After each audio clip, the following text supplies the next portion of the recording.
A PNP is a pediatric nurse practitioner. We can diagnose, treat, prescribe, just like a doctor would, but with the touch of a nurse. Kids A to C with the PNPs. H is for headaches. Hi everyone, welcome back to Kids A to Z with the PNPs. Where each week we take a closer look at some of the common health issues affecting our kids. We're your hosts, I'm Courtney. And I'm Dominique. And today we're going to talk about the letter H. And H is for headaches. Yep, headaches are defined basically as any pain in the head or can sometimes come down to the neck. There are two main categories of headaches that we typically see in kids. The first one being tension headaches and the second being migraine headaches. So tension headaches are basically when your child is complaining of pain. It's like mild to moderate pain. It's not very severe pain, but headache that tends to feel like squeezing or almost like a band is wrapped around their head. It tends to be on both sides of the head or behind both eyes. It doesn't locate itself to like one side of the head or the other. Tension headaches are typically caused by stress, hunger, being dehydrated or being overheated. It can be caused by too much screen time, watching a lot of TV or eye strain. Tension headaches can also be caused by strong odors, strong smells, lack of sleep, or sometimes allergies too. We forget that we also have sinuses in our head. In addition to our brain, we have sinuses on our forehead and on our face. Yeah. So if your child is experiencing allergy symptoms, it can present as headache. Another type of headaches are migraine headaches, and although not as common as tension headaches, they can start as young as in children 7 to 10 years of age. So definitely another common problem that we see at the hospital. Migraine headaches tend to be a little bit more severe than your tension headaches, and often can be localized to one side of the head versus the other or behind an eye. Rather than that wrapping whole head feeling of a tension headache. Migraines cause, kids can feel very nauseous and can even cause vomiting. And a lot of times kids with migraines are more sensitive to your bright lights and loud sounds. So again, migraine headaches are a little bit more severe than your tension headaches. Yeah, and migraine headaches, a lot of our kids with migraine headaches, they often talk about feeling like an aura or like a sense that the headache is about to come on, and that can present as like a taste in the mouth or a smell that they smell. Also, they'll note like seeing halos or kind of like rims of light around things. The light can be definitely super sensitive to them and make the headache worse. And migraine headaches also tend to run in families. So if you have a family history of migraine headaches, it's more likely that your child will develop migraine headaches. So I think we can get into the kind of treatment and prevention of headaches, and one of the biggest treatments for headaches is preventing your headaches.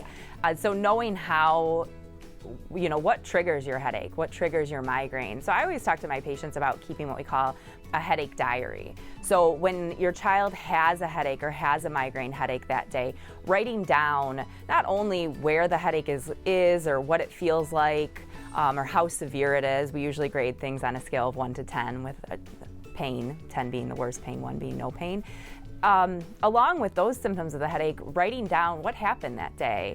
Did your child skip breakfast? Was there a big game that they practiced very hard for and didn't drink enough water? Was there a big test that were stressful? Or even was there a certain type of food that they ate? And you start to notice by keeping this diary that Did they sleep? Yeah, exactly. Were they sleeping? So you start to notice these trends, and once you identify that, every time we eat this type of pizza or every time he doesn't get enough sleep, he gets a headache or a migraine. And that's very helpful to us as providers if you've already kind of kept this track record. When you do go to your pediatrician or to a neurologist or a headache specialist, if we have that headache diary, it's a really nice thing for us to have. And then going on to the prevention, kind of what we talked about, drinking a lot of water, not skipping meals, eating your 3 meals plus snacks, getting enough sleep at night. Your child should be going to bed at the same time, around the same time, and getting up around the same time every day. Sleep is a huge factor in contributing to headaches. Yeah, also stress too. Oftentimes we have kids present with vague complaints of like headache or belly pains, and really their headache and belly pain can actually be caused by stress. So kids handle stress a lot differently than adults do. Talking to your child, seeing if there's something that's like bothering them, if they're having anxiety about something, and if that is causing a headache or making a headache worse. Mm-hmm. Your primary care provider, your pediatrician, can also prescribe medications for your headaches. Typically, the best treatment for your headache is resting, limiting screen time, turning off the TV, turning off the video games, letting your child sit in a dark room with the lights off can be helpful. Or giving them a cold washcloth over their head can sometimes feel good. But yeah, basically just kind of decreasing the stimulation so your child can rest, so your child's brain can rest, can really benefit headaches a lot. But there are medications I think that we should talk about for headaches. The medications we generally recommend for headaches in children is what we call NSAIDs, which you may have heard of before. NSAIDs are your Motrin, your ibuprofen, Aleve, which is also called naproxen or naproxen. These medications are pain medications that also have a bit of an anti-inflammatory effect that tend to work better on headaches than just like plain Tylenol or acetaminophen. Tylenol is also a good choice too, but yeah, we generally go to NSAIDs as our first choice for treatment. We want to caution against using these medications too often though. They can upset your child's stomach, it irritates the lining of the stomach, and also if you're using these medications too frequently, it can actually make the headache worse and give you what you call a rebound headache. So when the headache comes back, it's worse and it's harder to treat with medications. So really, if your child is having more than 3 to 4 headaches a month, definitely talk to their pediatrician regarding better maintenance or evaluation for those headaches. And they may want to refer you to a headache specialist or a neurologist. There are medications that we can give that help prevent the headaches from happening or preventing migraines. You don't want to start any of these medications, however, without talking to your child's doctor.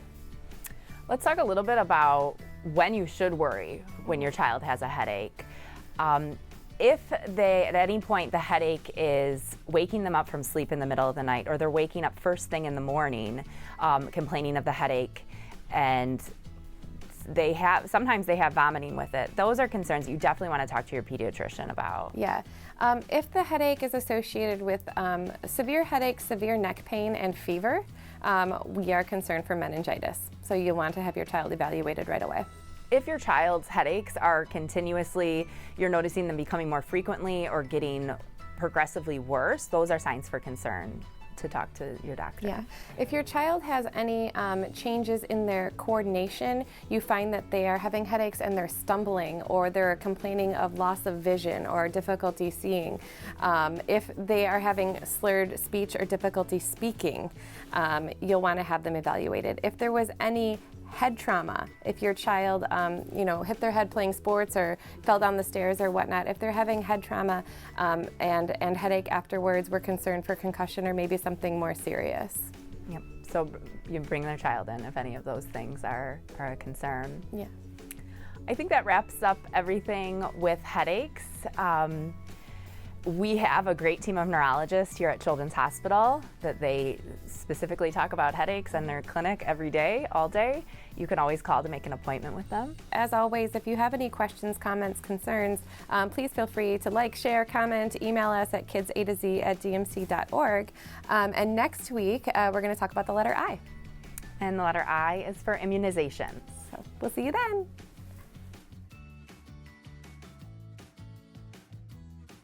Thanks for watching.